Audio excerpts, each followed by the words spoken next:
On va l'ouvrir pour faire une consommation comme si c'était chez nous. On va enlever vraiment la partie du dessus qui va nous permettre après de trancher nos tranches et de laisser cette partie toujours protégée. Premier axe, le sabot vers le haut parce que c'est là où il y a le plus de viande. Là, on voit un os. On va se mettre à peu près à 2 ou 3 doigts pour commencer à attaquer. Et c'est là que ça va être dur.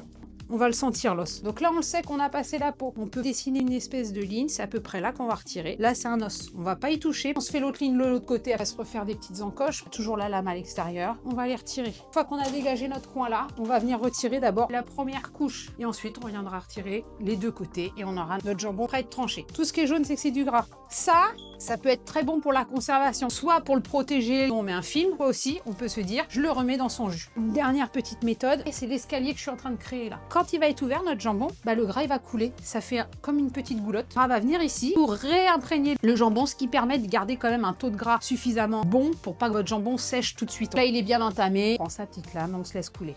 On vient jusqu'à la peau, je vous ai dit, on retire le gras, le jaune on l'enlève, c'est pas le bon. On a découvert notre jambon, on va attaquer la coupe couteau. L'idée c'est qu'on va commencer toujours sur la partie la plus haute. Et ainsi de suite, on va redescendre à chaque fois pour toujours essayer d'aller chercher cette ligne-là et conserver. On plante légèrement, on incline et ensuite on laisse coulisser le couteau. Terminé. Ça se fait tout seul. Vous voyez, j'ai fait ma première tranche là, on voit la petite vague, je me remets à la fin de la première. J'incline pour faire l'entaille et ensuite je laisse coulisser.